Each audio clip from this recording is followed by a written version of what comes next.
Buenas tardes a todos. El día de hoy, pues como ya vieron en el pizarrón, vamos a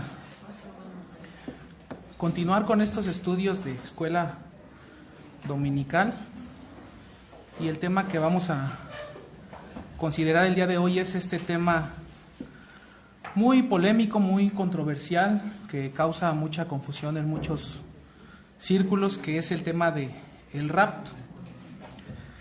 El rapto. Muchas personas de distintas iglesias, creencias, denominaciones, niegan que exista tal cosa como el rapto. Muchos argumentan que es una palabra que simplemente no está en la Escritura. Entonces dicen, pues es que no está en la Escritura, no, tú no tienes base para creer en tal cosa. Bueno, en ese sentido, la palabra Trinidad tampoco está en la Escritura, pero sabemos que la Escritura enseña que Dios es un Dios trino, que es tres, se revela que en tres y en uno al mismo tiempo, es trino. No podemos entender esta doctrina, pero en la Biblia está muy clara. De igual manera, la palabra rapto o arrebatamiento, que es lo mismo, no aparece en la Escritura, pero la idea, la doctrina, la idea de que el Señor un día vendrá y seremos llevados para tener un encuentro con el Señor en las nubes, esa sí está en la Escritura y está por muchas partes, está por todos lados en el Nuevo Testamento. Los apóstoles hablaron de este acontecimiento, el Señor mismo habló de este acontecimiento conocido como el rapto, pero no solamente está presente en el Nuevo Testamento, no nada más es que está presente. No sería la primera vez que sucede algo como esto en la Escritura. En el Antiguo Testamento existieron creyentes que no murieron, que fueron llevados con el Señor sin gustar la muerte, como dice la Escritura. Por ejemplo, vemos en Génesis 5:24, no es necesario que vayan a él, que Enoc no murió. Hubo 2 Enocs en la Escritura. El primer Enoc no murió, dice la Escritura que Dios se lo llevó. O sea, es la primera persona que fue llevada sin morir. No padecieron esta muerte, sino que directamente fueron, como dice la mayoría de los teólogos, fueron glorificados y fueron directamente con Dios. El segundo creyente que no murió, que también fue llevado, fue Elías. Ustedes conocen la historia. Elías estaba con Eliseo, un carro de fuego, un torbellino, y Elías es llevado al cielo con Dios, y de igual manera que Enoc, Elías no murió. Entonces esta idea de que seremos llevados, algunos creyentes que vivan en ese tiempo serán llevados y no morirán en este acontecimiento conocido como el rapto o el arrebatamiento, es una idea que está en las Escrituras, es bíblico, y no solamente está, como ya les decía, ya ha sucedido esto en algunas ocasiones en el Antiguo Testamento, en el caso de Enoc y en el caso de Elías. Sobre este asunto que tiene que ver con la escatología, que es una rama de la teología, sobre este asunto del rapto existen 3 posturas mayoritarias en el mundo evangélico. Existen más, pero 3 de ellas son las más creídas y las más enseñadas en el mundo evangélico. La primera es conocida como el rapto post-tribulacional. Como su nombre lo indica, la palabra post es después. Es decir, esta postura enseña que el rapto sucede después de la gran tribulación, de este acontecimiento que también está en todas partes del Nuevo Testamento. Esa es la postura conocida como la postura post-tribulacional. Otra postura es conocida como la postura med-tribulacional. Como su nombre lo indica, según esta postura, el rapto sucede justo en medio de la gran tribulación. Esta postura se podría considerar la menos creída, pero dentro de las 3 que vamos a mencionar, es de las primeras 3. Esta postura sostiene que la gran tribulación va a durar 7 años. Esto lo hacen basado en las semana 7 de las 70 semanas de Daniel. Y ellos dicen que a los 42 meses de haber comenzado la gran tribulación, es decir, 3 años y medio, justo en medio, sucederá esto. Los creyentes serán tomados para tener un encuentro con el Señor en las nubes. Entonces, la primera es la postribulacional. El rapto es después o al mismo tiempo que la segunda venida, al final. Esta postura metribulacional, que significa que el rapto será en medio. Y la tercera postura, que es la más aceptada, la más creída, estadísticas dicen que es más del 95% de los evangélicos en el mundo que creen esta postura, es la postura conocida como el rapto pretribulacional. Esta es la postura más creída y más enseñada en el mundo actual, en el mundo evangélico. Y como su nombre lo indica, pretribulacional, habla de que el rapto será antes, la palabra antes de la tribulación. Es decir, primero sucede el rapto, inmediatamente después del rapto comienza la gran tribulación, que de igual manera ellos sostienen que durará 7 años, y al final de estos 7 años será la segunda venida del Señor. Durante casi 9 siglos, esto es muy importante, durante casi 9 siglos, la Iglesia del Señor siempre creyó en la postura post-tribulacional.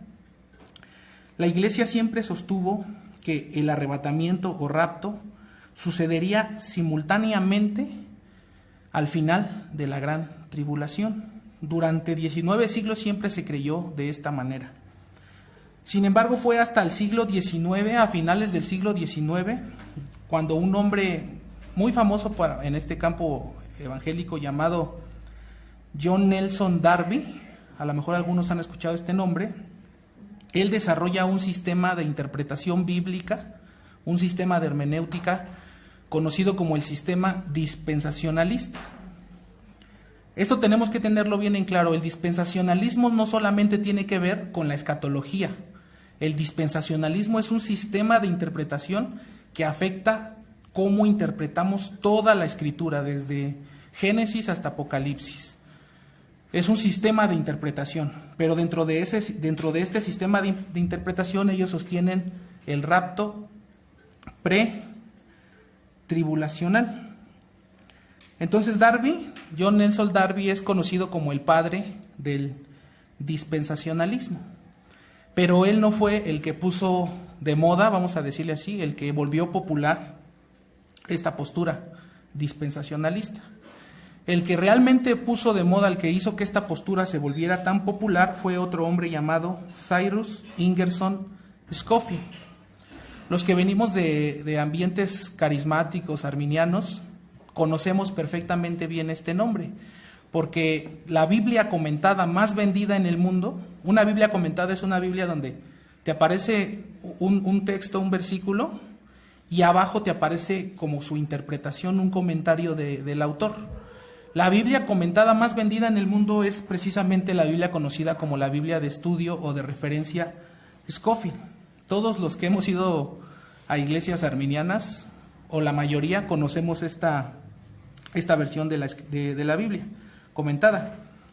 Este sistema dispensacionalista está por todas partes en esta Biblia de Scofield. Él fue el que puso de moda este sistema. Esto que les estoy mencionando ya nos trae una enseñanza. De entrada ya trae una fuerte enseñanza, y es que por muy famoso que sea un maestro, cualquier predicador, cualquier pastor, por muy reconocido que sea, esto no significa que ellos siempre tienen la razón. Por muy famosos y por muy recomendados que sean, esto no significa que siempre ellos tienen la razón. Como en este caso, Scofield no tenía la razón. Esta postura pretribulacional, aunque es la postura más creída a nivel mundial, aunque es la postura más enseñada, como vamos a ver el día de hoy, es falsa. El rapto no va a ser antes de la tribulación. El rapto dispensacionalista fue enseñado no nada más por Scofield. Muchos pastores de aquella época muy famosos adoptaron esta postura y como eran muy famosos, esta postura se volvió la postura dominante y eso va hasta nuestras fechas. Incluso hoy en día, pastores muy famosos siguen enseñando el dispensacionalismo, el rapto dispensacionalista. Pastores muy famosos. De nuevo, aquí que podemos ver, la autoridad está en la Escritura, no está en ningún predicador, en ninguna persona. Si nosotros le damos más autoridad a los predicadores, vamos a tomar una postura como diciendo, pues lo dijo fulano, debe de estar bien porque él es muy reconocido, ha escrito muchos libros. Entonces, como lo dijo él, debe de estar bien. Y como vemos, esto no es así. Por lo menos en el caso de este rapto pretribulacional. Vamos a ver que el dispensacionalismo, su postura del rapto dispensacionalista, enseña que la segunda venida de Cristo será en 2 etapas. Ellos enseñan que la segunda venida será en 2 etapas. Esta postura sostiene que la primera etapa será un rapto secreto, un rapto invisible, un rapto silencioso. Ellos dicen que el Señor viene en secreto, en la noche, y se lleva a su iglesia, se lleva a todos los creyentes alrededor del mundo. ¿Para qué se los lleva? Según ellos, para que no sufran el acontecimiento conocido como la gran tribulación. Es por eso que el Señor viene en secreto, se lleva a la iglesia. Justo después de la partida de los creyentes, comienza la gran tribulación, que supuestamente ellos durará 7 años. Ahora, ¿qué propósito hay aquí si ya no está la iglesia, si ya la iglesia fue raptada? El dispensacionalismo también incluye, según su interpretación, incluye que Dios tiene 2 pueblos en este mundo, que Dios trata con 2 pueblos simultáneamente en este mundo. Uno es la iglesia, supuestamente ellos, esta idea también es falsa, y el otro es el pueblo de Israel, Israel como nación. Entonces el propósito de estos 7 años de tribulación es precisamente probar a Israel, porque dicen ellos que inmediatamente después del rapto comienza la gran tribulación, el anticristo hace su aparición. Entonces el anticristo hace un pacto con los israelitas y les permite volver a hacer sacrificios, ofrendas. Todo esto enseña el sistema dispensacionalista, pero al final de la tribulación el anticristo les dice que cesen el sacrificio, la ofrenda, todo lo que ya habían hecho. El punto es que supuestamente este sistema dispensacionalista, estos 7 años de tribulación tienen un propósito, ya no para la iglesia, porque la iglesia ya no está, sino para la nación de Israel. Siempre el dispensacionalismo hace esta distinción entre la iglesia y la nación de Israel, cuando nosotros sabemos que esto es falso. Dios no tiene 2 pueblos en esta tierra, Dios solamente tiene a la iglesia, no tiene 2 pueblos. Dentro de los israelitas, si alguien se convierte, no es que va a ser diferente a los cristianos. Si un israelita, un judío se convierte, pasa a formar parte de la iglesia. No es algo separado, no es algo aparte. Entonces este rapto dispensacionalista incluye que será secreta, invisible y que será 7 años antes, con el propósito 1 de librar a la iglesia de la tribulación y 2 de probar a Israel. La segunda parte del rapto dispensacionalista, la segunda etapa es cuando el Señor ya viene públicamente, ya no es secreto, ya viene en gloria, en las nubes, ya no es una venida secreta, ya viene a juzgar al mundo y a establecer su reino milenial. Estas son las 2 etapas que ellos enseñan en esta postura del rapto pretribulacional. Entonces lo que vamos a hacer el día de hoy es refutar esta postura del rapto pretribulacional, porque como les decía, es la postura más creída a nivel mundial. Yo vengo de ahí, yo fui dispensacionalista de la iglesia falsa de donde salimos. Nosotros creíamos en el rapto dispensacional. Es una tontería y que incluye cosas muy absurdas. Les voy a poner un ejemplo. como miles de cristianos van a desaparecer de la nada y va a quedar su ropa ahí tirada. Supuestamente en estos 7 años, aparte de que sirven para probar a la nación de Israel, todavía puede haber salvación para los gentiles que se quedaron. Entonces, muchos de los que creíamos en el dispensacionalismo hacíamos cartas. Muchos tenían cartas dirigidas a sus familiares que supuestamente no se iban a ir en el rapto porque eran o son inconversos. Entonces la carta decía, mira, si de repente millones de personas desaparecen, te van a querer decir que son los extraterrestres los que se los llevaron, pero tú no les hagas caso, fue Cristo que vino por los creyentes.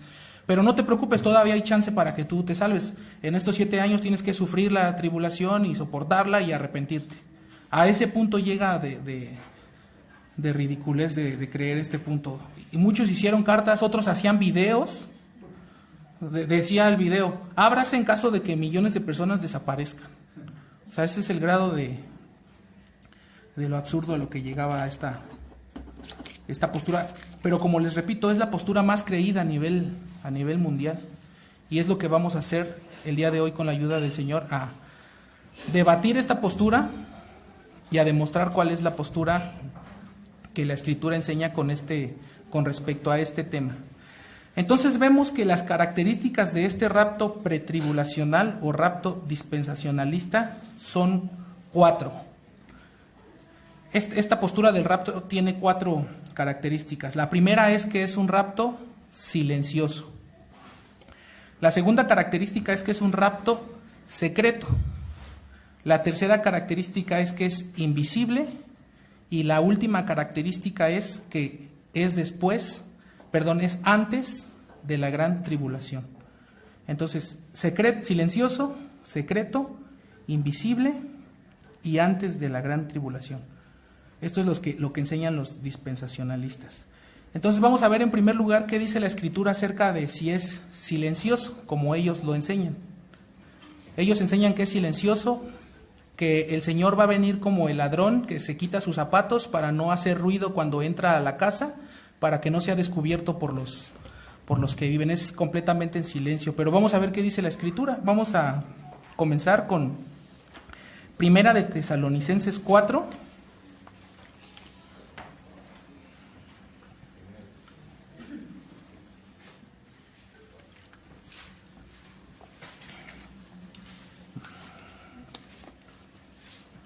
Primera de Tesalonicenses 4, vamos a leer el versículo 16 y 17.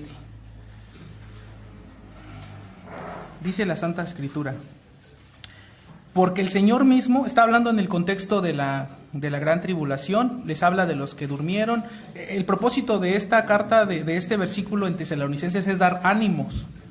No, en sí no está enseñando el rapto, pero sí nos muestra una característica de este. Miren, dice en la Escritura, porque el Señor mismo, con voz de mando, con voz de arcángel y con trompeta de Dios, descenderá del cielo, y los muertos en Cristo resucitarán primero.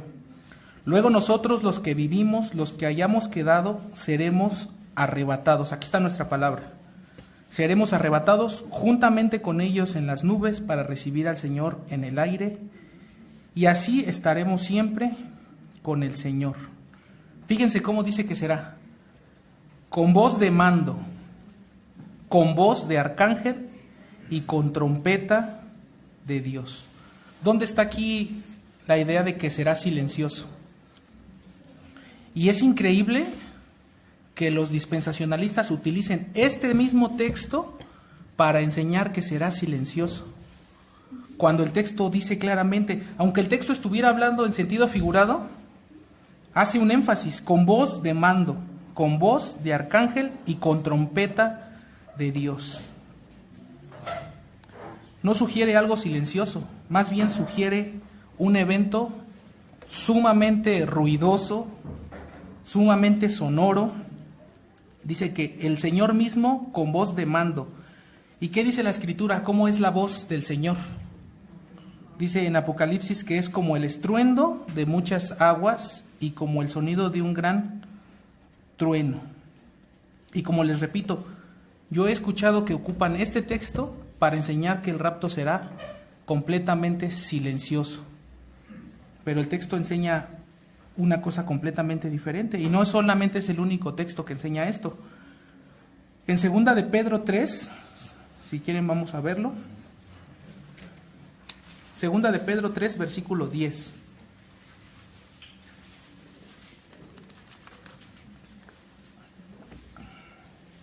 Nos dice la Escritura: pero el día del Señor, está hablando de la segunda venida, pero el día del Señor vendrá como ladrón en la noche, en el cual los cielos pasarán con gran estruendo. Aquí de nuevo, ¿dónde dice que será silencioso? ¿Cómo pueden entender ellos que será un evento en silencio? En el cual los cielos pasarán con gran estruendo, y los elementos ardiendo serán deshechos, y la tierra y las obras que en ella hay serán quemadas. Vamos a ver otro texto, continuando con esto de que el rapto según ellos es silencioso. Vamos a Mateo 24. Como ustedes saben, Mateo 24 es el pasaje más escatológico en el Evangelio de Mateo. Es un pasaje sumamente muy difícil de entender, porque en unas partes el Señor está hablando de la destrucción del templo, pero de repente empieza a hablar del fin del mundo. Está hablando de muchas cosas. Está respondiendo la pregunta que le hicieron los discípulos, y como los discípulos hicieron distintas preguntas, las está respondiendo, pero no se ve claramente dónde dejó de hablar de Jerusalén y empezó a hablar del fin. Vamos a leer el verso 31 de Mateo 24. De nuevo aquí está la idea de que no será un evento silencioso, dice la Escritura. Y enviará a sus ángeles, fíjense cómo dice, con gran voz de trompeta, y juntará a sus escogidos de los cuatro vientos, desde un extremo del cielo hasta el otro. Entonces yo creo que tan solo con estos tres textos es evidente que no será un evento silencioso, sino todo lo contrario. Será un evento ruidoso, sonoro, con trompeta, con voz de mando, con voz de arcángel. Yo creo que el único silencio que habrá será el de los incrédulos, que se van a quedar en shock cuando lo vean. Ese será el único silencio que habrá ese día. Entonces no será silencioso. Vamos a ver en segundo lugar que no será secreto, como ellos nos dicen. No será secreto. Ahora, ¿en qué se basan ellos para decir que el rapto será secreto? ¿De dónde sacan esto? Todos aquellos textos que hablan de que el Señor vendrá como ladrón en la noche, ellos los interpretan de esta forma. Así como un ladrón entra a tu casa, se lleva tus pertenencias y tú no te das cuenta de que lo hizo, en ese sentido es que será secreto, será velado a los ojos del mundo. De repente millones de creyentes desaparecerán de este mundo, y las personas que no son creyentes solamente se darán cuenta de que ya no están, pero no sabrán ni qué pasó. Será un acontecimiento completamente secreto, velado a los ojos de todo el mundo. Y desde luego la Escritura enseña que el Señor vendrá como ladrón en la noche. Él mismo lo dice en muchas partes de los evangelios, que vendrá como ladrón en la noche. Pedro lo dice, Pablo lo dice, los 4 evangelios lo dicen. Entonces sí, el Señor vendrá como ladrón en la noche. Pero como ladrón en la noche no significa que vendrá de manera secreta, que vendrá de manera oculta. Ladrón en la noche significa que nadie conoce el tiempo, nadie sabe cuándo vendrá. Eso es lo que significa como ladrón en la noche, que nadie sabe. No podemos saber cuándo vendrá un ladrón a robarnos. Un ladrón no anuncia a los habitantes de una casa a la cual está por asaltar a qué hora y en qué día va a cometer el golpe. Pues si este ladrón lo hiciera, supongamos que el ladrón mete una nota por debajo de la puerta y les dice a los de la casa: mañana a las 8 de la noche voy a venir a robar tu casa. Si el ladrón hiciera esto, Seguramente cuando vaya a cometer su crimen, el padre de familia, el jefe de familia lo va a estar esperando armado hasta los dientes, o con la policía, o con muchos familiares ahí escondidos. Pero pues un ladrón no hace esto. Un ladrón no anuncia que va a robar. Simplemente roba cuando no nos los esperamos, cuando no lo sabemos. Es en ese sentido que la venida del Hijo del Hombre, del Señor Jesucristo, la segunda venida, será como un ladrón, en el sentido de que no sabemos cuándo y dónde será. Más bien no sabemos cuándo, no sabemos cuándo será. Así como no sabemos cuándo un ladrón va a venir a robarnos. Es por esto que la Escritura nos manda continuamente a velar. Siempre que se menciona lo del ladrón en la noche, es en el contexto de que se nos manda a que debemos velar, debemos estar preparados. Obviamente se refiere a velar en sentido espiritual, no de, oye, amor, ya son las 6 de la mañana, no te vas a dormir, es que tengo que velar. No es eso. Es en sentido espiritual, velar en sentido espiritual. Vamos a ver en palabras del mismo Señor cómo enseña esto de que vendrá como ladrón en la noche. Ahí mismo en Mateo, en 24, donde nos quedamos. Pero esta vez vamos a leer a partir del 42.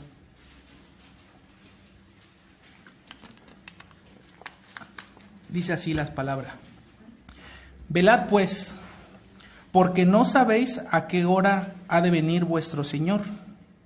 Pero sabed esto, que si el padre de familia supiese a qué hora el ladrón habría de venir, velaría y no dejaría minar su casa. Por tanto, también vosotros estad preparados, porque el Hijo del Hombre vendrá a la hora que no pensáis. Dice, por tanto, también vosotros estad preparados. Este por tanto está conectando con lo que dijo en el versículo anterior.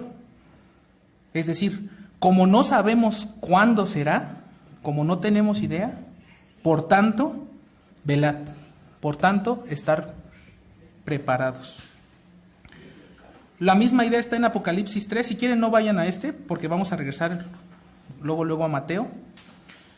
Pero está aquí esta misma idea. Acuérdate, pues, de lo que has recibido y oído, y guárdalo, y arrepiéntete, pues si no velas, vendré sobre ti como ladrón, y no sabrás a qué hora vendré sobre ti.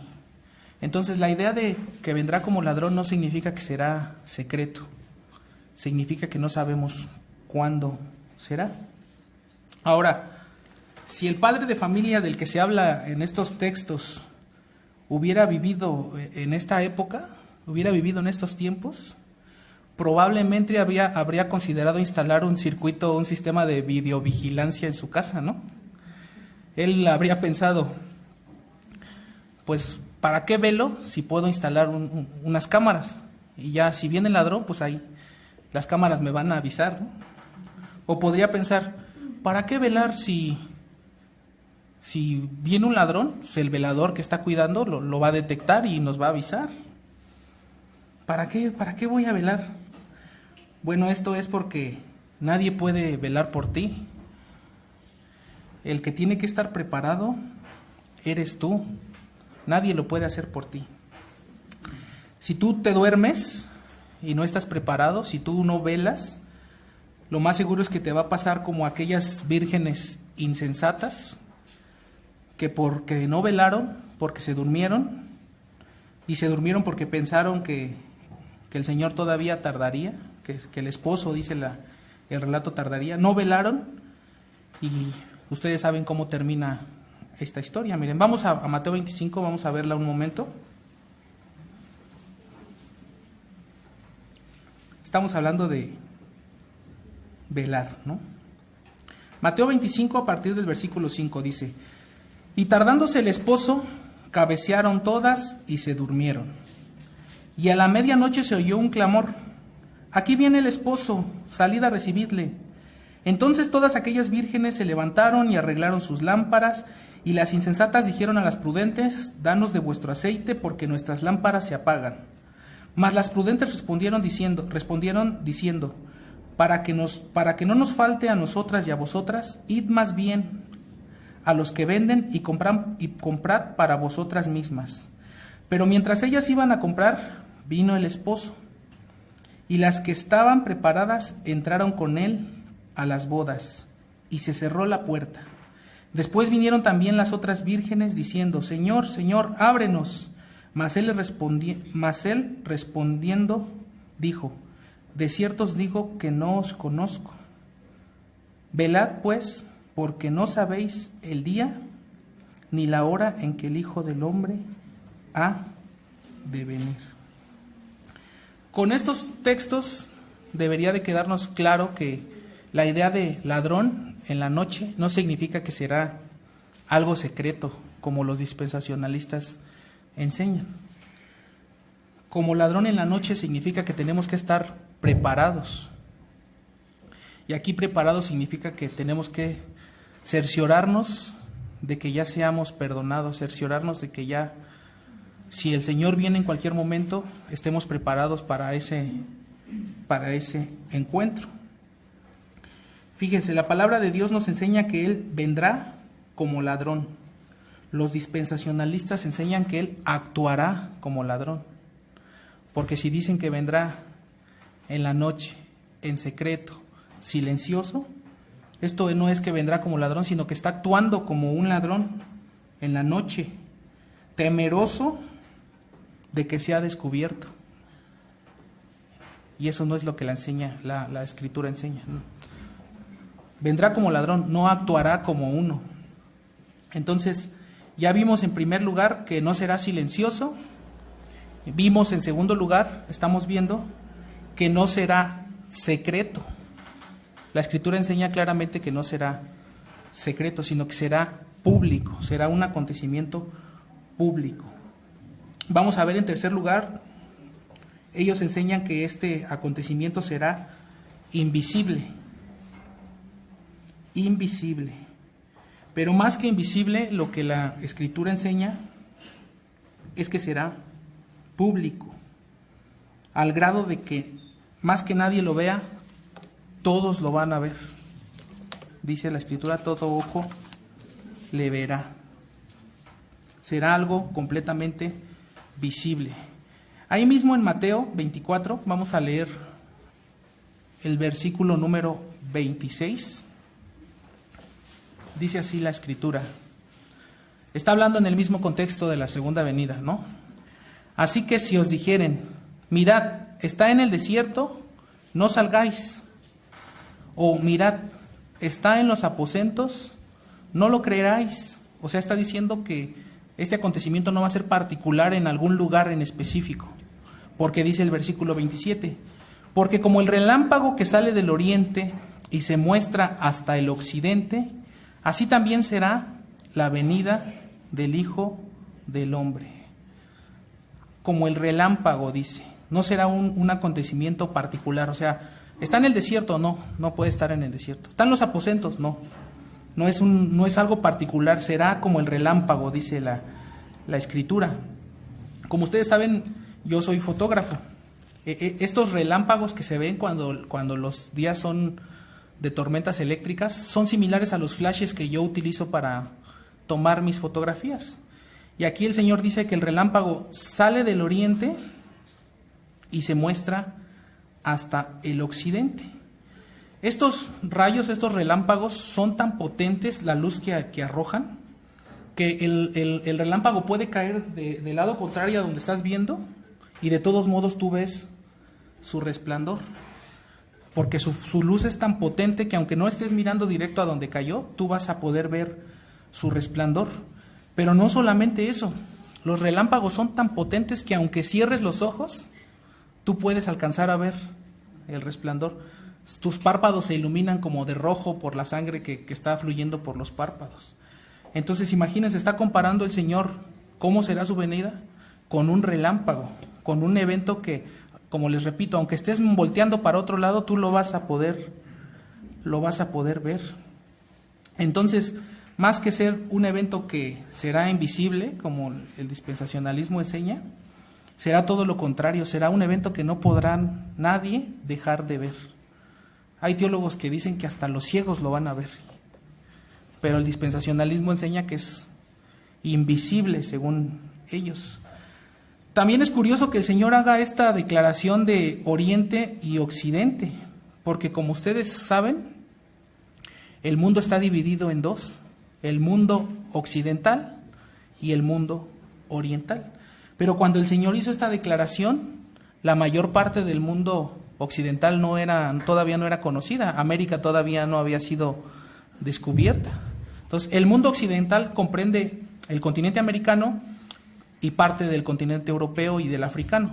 Y el mundo oriental, parte del continente europeo, los continentes asiáticos y los que están, pues, como dice su nombre, hacia el oriente. Entonces, ¿qué es esto? Que el día de la segunda venida, los que todavía estén vivos en ese momento, no importa si están en América o si están en Asia o si están en Europa, la Escritura enseña que todos lo verán. No será como los dispensacionalistas enseñan, algo invisible. Dice Apocalipsis 1:7, no es necesario que vayan porque vamos a volver a Mateo. He aquí que viene con las nubes y todo ojo le verá, y los que le traspasaron, y todos los linajes de la tierra harán lamentación por él. Sí, amén. Todos los linajes de la tierra lo van a ver.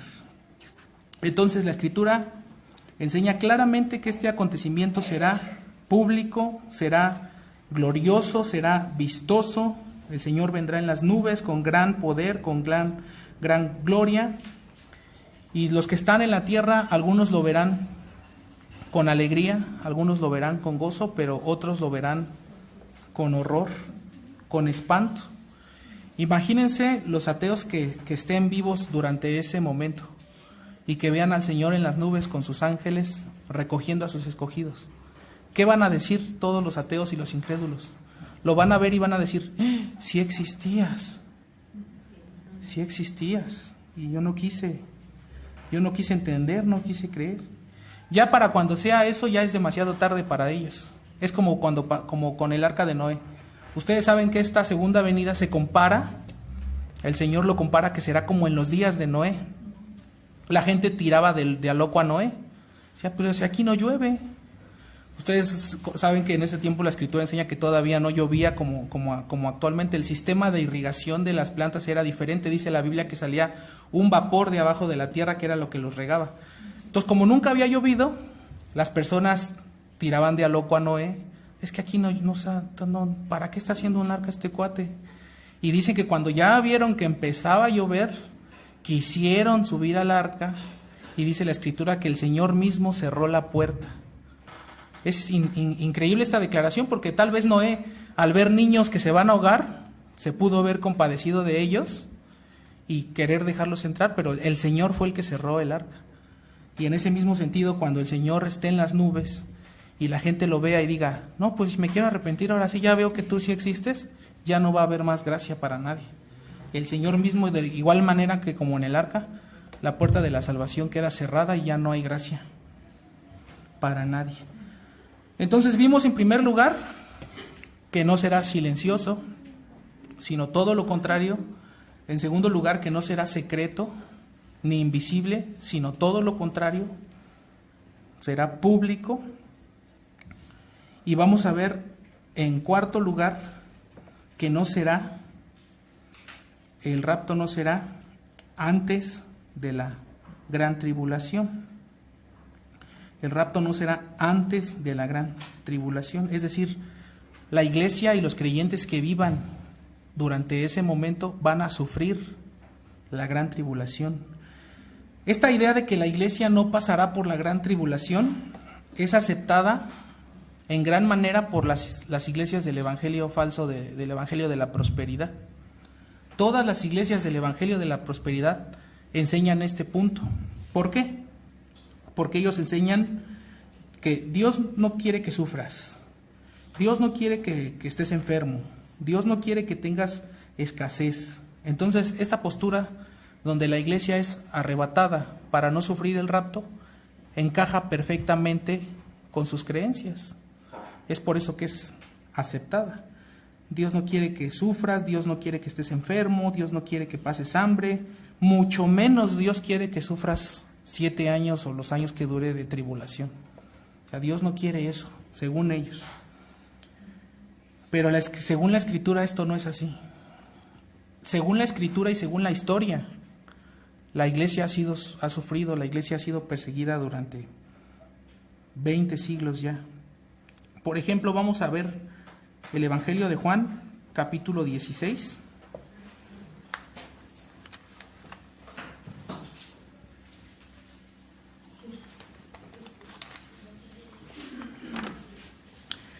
Juan 16, verso 33. Está hablando nuestro Señor a sus discípulos y les dice: estas cosas os he hablado para que en mí tengáis paz. En el mundo tendréis aflicción. Y aquí la palabra aflicción es la misma palabra griega para tribulación. En el mundo tendréis aflicción o tribulación, pero confiad, yo he vencido al mundo. Vamos a suponer por un momento, a manera de hipótesis, de suposición solamente, que el pasaje dijera, en vez de decir como dice, que el pasaje dijera: en el mundo tendréis aflicción, pero confiad, yo voy a orar al Padre para que sean sacados del mundo. Vamos a suponer que así dijera el pasaje. Si este texto dijera así, sería el texto favorito de los dispensacionalistas. Nos los recalcarían en la cara cada que pudieran: mira, en el mundo tendréis aflicción, pero yo he orado al Padre para que lo saque del mundo. Sería su versículo favorito. Se lo sabrían de memoria todos ellos. Pero ya que el texto no dice así, sino todo lo contrario, esta es una clara evidencia en contra de su postura. La iglesia siempre ha sido afligida en este mundo. Dice otro texto: no ruego que los quites del mundo. No ruego para que te los lleves antes de la tribulación. No ruego que los quites del mundo, sino que los guardes del mal. Juan 7, 17, 15. Entonces, la iglesia va a sufrir la tribulación. Los creyentes que vivan en ese momento van a sufrir todos estos acontecimientos narrados en Mateo 24 y en los otros evangelios. Otra prueba clara de esto es que el Señor enseñó que el trigo y la cizaña crecerían juntos y que serían separados hasta el día de la siega, el día de la cosecha, el día final. Vamos a regresar a Mateo, pero ahora en el capítulo 13 para ver esto.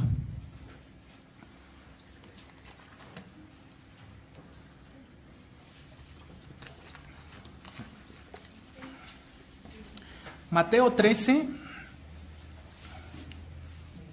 precisamente es la parábola, ¿no?, del trigo y la cizaña. Vamos a leer a partir del 24. Dice la palabra: les refirió otra parábola diciendo: el reino de los cielos es semejante a un hombre que sembró buena semilla en su campo. Pero mientras dormían los hombres, vino su enemigo y sembró cizaña entre el trigo. Y se fue. Y cuando salió la hierba y dio fruto, entonces apareció también la cizaña. Vinieron entonces los siervos del padre de familia y le dijeron: Señor, ¿no sembraste buena semilla en tu campo? ¿De dónde pues tienes cizaña? Él les dijo: un enemigo ha hecho esto. Y los siervos le dijeron: ¿quieres pues que vayamos y la arranquemos? Él les dijo: no sea que al arrancar la cizaña arranquéis también con ella el trigo. Versículo 30. Dejad crecer juntamente lo uno y lo otro hasta la siega. Y al tiempo de la siega yo diré a los segadores: recoged primero la cizaña. Fíjense, aquí está hablando de que, como si estuviera diciendo que los primeros que van a ser recogidos son los incrédulos, ¿no? Sabemos que no es así, no está usando aquí una cronología. Recoged primero la cizaña y atarla en manojos para quemarla. Está hablando del infierno. Pero recoger el trigo en mi granero. Está hablando del cielo. Y esta misma parábola es explicada por el Señor. Vamos a saltarnos hasta el versículo 37.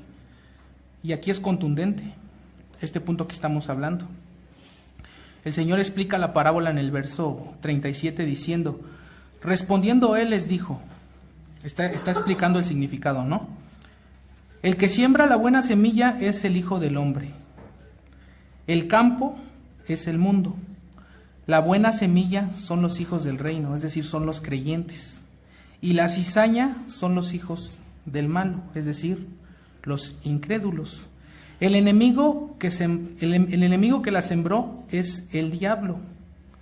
Y fíjense cómo termina diciendo: la siega es el fin del siglo. Y esta palabra siglo es la misma palabra griega para mundo. La siega es el fin del siglo o del mundo. Y los segadores son los ángeles. ¿Cuándo será esta cosecha? Cuando los ángeles vengan y recojan a los escogidos. En el fin del mundo, no 7 años antes, como ellos enseñan. Dice Mateo 28, al final, cuando les da la gran comisión: he aquí yo estoy con vosotros todos los días hasta el fin del mundo. No les dice todos los días hasta 7 años antes del fin del mundo, o todos los días hasta que empiece la gran tribulación. Él estará todos los días hasta el fin del mundo.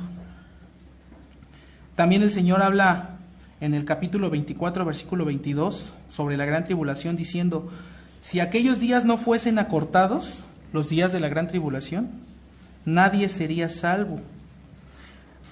Aquí está hablando de una salvación en sentido físico, porque este texto lo utilizan muchos arminianos para enseñar que se puede perder la salvación, cuando sabemos que eso es una idea también falsa.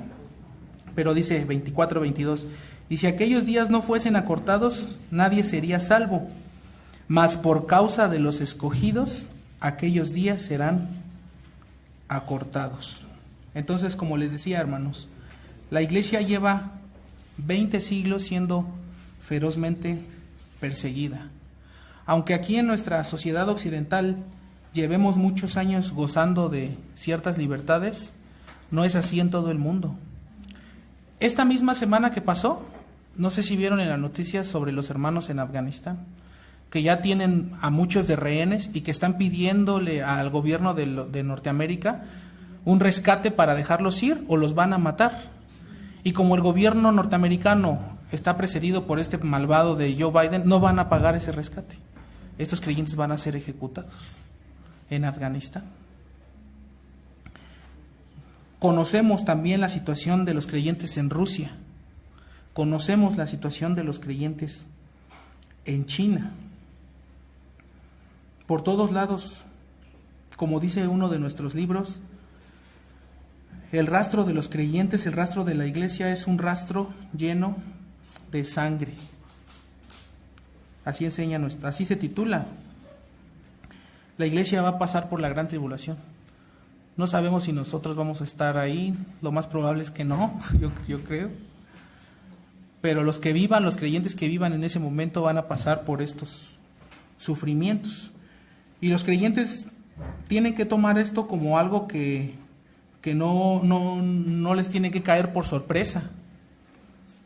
La tribulación no le debe de caer por sorpresa, las pruebas, las angustias, a ningún creyente. Porque dice la Escritura, si quieren vamos a este texto, es 1 de Pedro 4.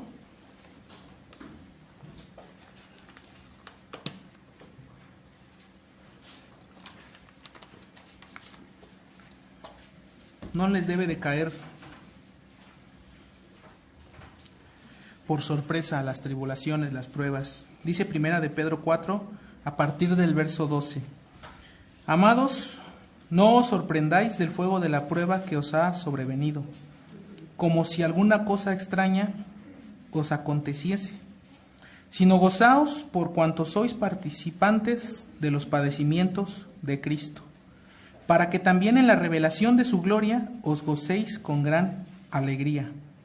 Si sois vituperados por el nombre de Cristo, sois bienaventurados, porque el glorioso Espíritu de Dios reposa sobre vosotros. Ciertamente de parte de ellos es blasfemado, pero por vosotros es glorificado. En medio del sufrimiento, en medio de la persecución, en medio de las pruebas, los creyentes tenemos que pensar, Dios está siendo glorificado. Yo no entiendo por qué me está pasando esto, pero yo sé que Dios me está haciendo un bien, aún en medio de esta prueba. Yo no entiendo por qué la iglesia está siendo perseguida, por qué los están matando. Así deben de estar pensando los hermanos en Afganistán. No entendemos por qué nos pasa esto, pero lo importante es que Dios está siendo glorificado. Los que vivan en ese momento tendrán que pensar también, esto solo es temporal. La gloria venidera no será temporal, esa será por los siglos de los siglos de los siglos, por toda la eternidad. Entonces, para concluir, vamos a resumir esto. Vimos que el rapto, el arrebatamiento, como quieran llamarlo, es lo mismo. Será un evento sonoro, ruidoso. Nada que ver con la postura más creída a nivel mundial del dispensacionalismo. En primer lugar, vimos que será ruidoso.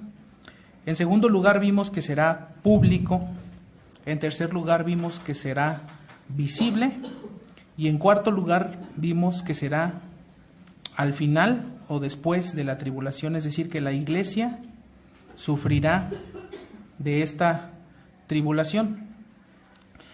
Para concluir, nosotros entendemos que para todos los acontecimientos, para todos los eventos, existen tres elementos para entender los acontecimientos: ¿cuándo?, ¿cómo? ¿Y dónde? Por ejemplo, cuando te dan una invitación para una fiesta, te dicen cuándo es, dónde es, y muchas veces te dicen hasta cómo debes de ir vestido. Igual cuando vas a ir a un evento deportivo, todos los eventos, todos los acontecimientos tienen estas tres características: ¿cuándo?, ¿cómo? ¿Y dónde? Pues con respecto al rapto, nosotros ya hemos visto en esto que hemos estudiado estas tres respuestas. ¿Cuándo? Bueno, la fecha nadie la sabe. Hay predicadores que dicen y hay teólogos que dicen, ¿sabes cuál es la prueba para detectar a un falso profeta? ¿Cuál? Si te da fecha para el rapto. Esa es la prueba contundente. Si te dice en septiembre, en octubre, automáticamente es un falso profeta, porque el Señor mismo dijo, ni aún el Hijo sabe cuándo es. O sea, en su condición de ser humano, Él mismo no sabía cuándo, sino solo el Padre dijo. Entonces, pretender que un predicador pueda decir, como lo dijo Elena de White, nos vamos el 28 de octubre del 22, es pretender ser más sabios que Cristo cuando estaba en esta tierra. Por eso es que dicen que la prueba para el falso profeta es, si te da fecha para el rapto, automáticamente ya queda descalificado. Entonces, ¿cuándo? La fecha con exactitud, pues no la sabemos. Nadie la sabe.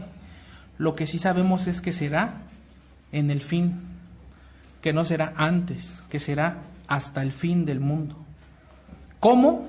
¿Cómo será? Pues ya también lo vimos. Será glorioso, será público, será ruidoso, será visible. Todos lo podrán ver, creyentes y no creyentes. ¿Y dónde? Como vimos, no es un acontecimiento particular que suceda en un solo lugar, sino que será en todo el mundo. Será un evento de magnitud global. ¿Por qué? Porque el Señor tiene escogidos de toda tribu, lengua y nación. Tiene escogidos desde el oriente hasta el occidente. Entonces vamos a ver, para concluir, ¿cuál es el propósito de Dios en esto? De revelarnos cómo termina todo. ¿Por qué Dios dejó plasmado lo que va a pasar y cómo termina todo esto? El verdadero propósito de lo que conocemos como escatología, el estudio de las últimas cosas. ¿Cuál es el verdadero propósito? ¿Por qué? Lamentablemente este es un tema que en las iglesias carismáticas va a haber un evento, ¿no? Van a invitar a un pastor fulano. ¿De qué va a predicar? Del rapto. No, se va a atascar, se va a llenar. porque le genera mucho morbo a la gente este tema. Este tema ha inspirado muchas películas. Una muy famosa de Kirk Cameron llamada Dejado Atrás. Hace un comentario un predicador sobre esa película diciendo: lo único que dejaron atrás fue la escritura en esa película, que es completamente antibíblica. Presenta el rapto pretribulacional.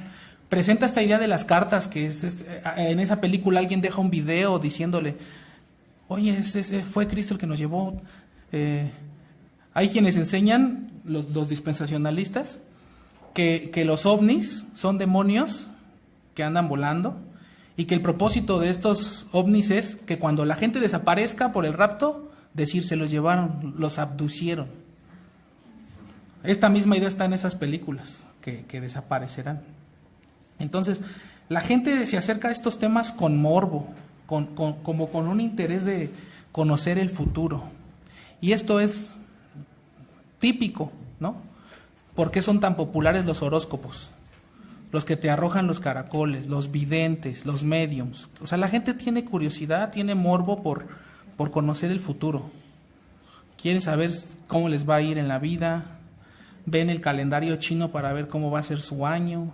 Todas estas cosas completamente demoníacas, condenadas en la escritura, la adivinación. La gente se acerca a esos temas, por eso son tan populares, porque se acercan con este morbo. Pero ¿por qué el Señor dejó estos temas ahí? ¿Por qué el Señor nos da la escatología? ¿Por qué nos dice cómo va a terminar todo esto? Bueno, hay muchos propósitos en ello. Hay muchos. El contexto de cada versículo que habla de la segunda venida, todo el contexto nos habla de los propósitos. En algunos el propósito es de consolarnos, en algunos otros es de animarnos. Hay muchos propósitos. A mí me gusta verlo de esta manera. Yo estaba pensando, estaba reflexionando y yo pensé que la mejor forma de ejemplificar por qué el Señor nos deja esto, cómo van a terminar las cosas, es vamos a verlo de esta manera. Ustedes conocen lo que pasó en Europa en los años 50, 60, en la Segunda Guerra Mundial. Esta Segunda Guerra Mundial duró 6 años. En ella combatieron el ejército estadounidense y sus aliados contra la Alemania nazi. Esta guerra duró 6 años. Ahora vamos a suponer, a manera de hipótesis, que viene un viajero del tiempo, viene del futuro, y le dice al ejército norteamericano: vengo del futuro, en 3 años vamos a ganar la guerra. ¿Cómo lo van a tomar los soldados? Con mucho ánimo. Ellos van a decir: muchas muertes, mucho sacrificio, mucho esfuerzo, pero va a valer la pena. Vamos a ganar la guerra. Ahora vamos a suponer que ese mismo viajero del tiempo lo mandaran los alemanes y regresara del futuro y le dijera: en 3 años vamos a perder la guerra, hagan lo que hagan, vamos a perderlo. Ya está perdido. Por un lado, los estadounidenses cobrarían mucho ánimo, celebrarían de manera anticipada, porque ya saben que van a ganar la guerra, ¿no? Pues es en este sentido que Dios nos da estos mensajes. Es por eso que Dios puso ahí la escatología. La iglesia sufrirá tribulación, sufrirá persecución, sufrirá muertes, pero al final Cristo va a vencer. Cristo va a poner a sus enemigos por estrado de sus pies. Dice que el Señor se reirá de ellos. Y nosotros seremos más que vencedores en Él. Es por eso que este comentarista famoso le puso a su comentario de Apocalipsis este título: más que vencedores. Entonces, en ese sentido, pues nosotros ya sabemos cómo termina la película, ¿no? Y que Satanás, sus huestes, sus demonios, hagan lo que hagan, vengan con furia intentando destruir la iglesia, al final van a perder, ya lo sabemos de antemano.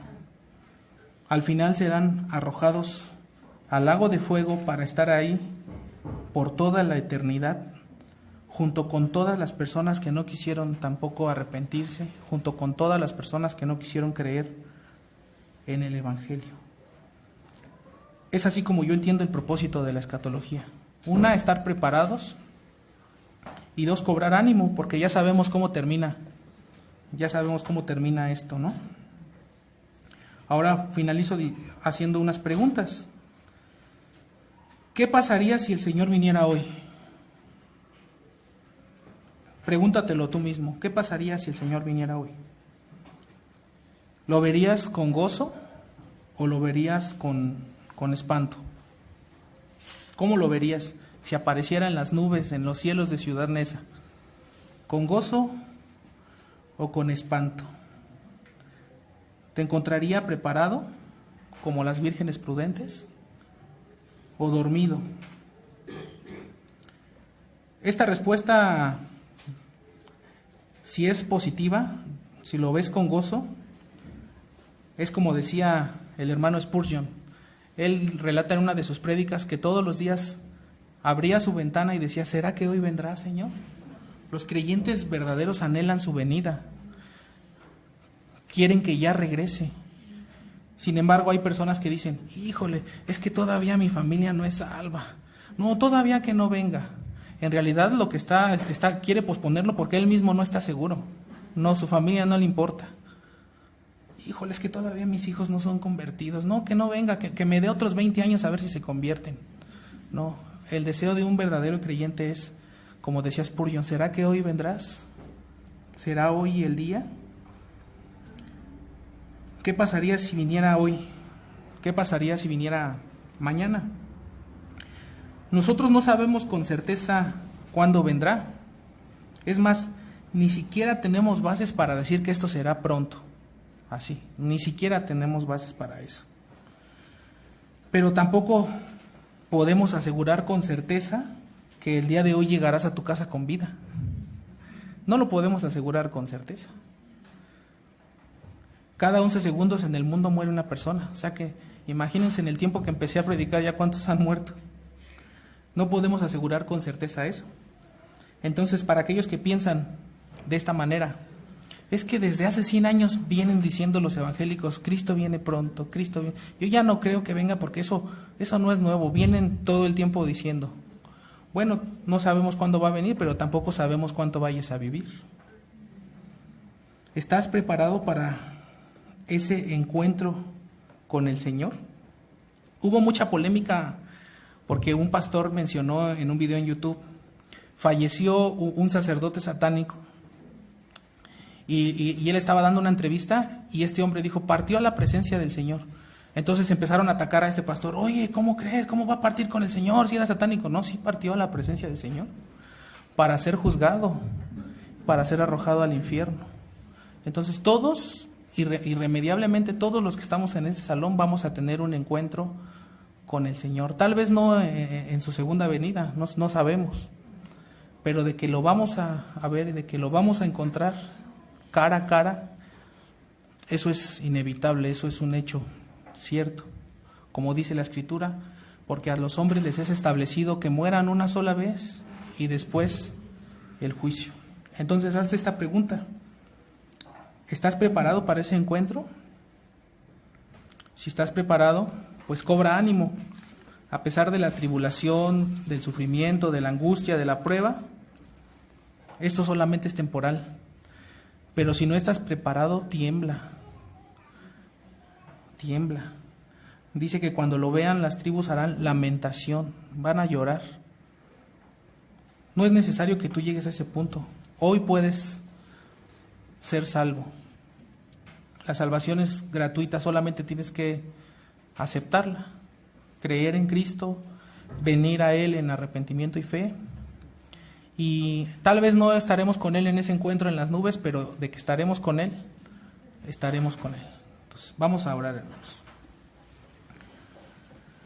Señor bendito, te damos muchas gracias porque nos has reunido de nuevo para glorificar tu nombre por medio de estos cantos que ya entonamos hacia ti.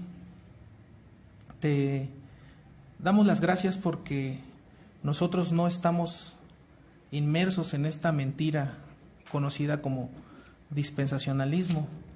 Y no es porque seamos más listos que los que creen en esto, sino es por tu pura misericordia que nos has dado luz en estos temas, nos has enseñado cuál es la postura correcta. Y te damos las gracias también porque nuestro Señor prometió que iba a venir y así lo cumplió. Dijo que iba a morir y también sucedió, y ahora también nos dice que va a regresar. Y tenemos esa certeza de que algún día estaremos con Él. Te damos gracias por todas estas cosas, en el nombre del Señor Jesús. Amén.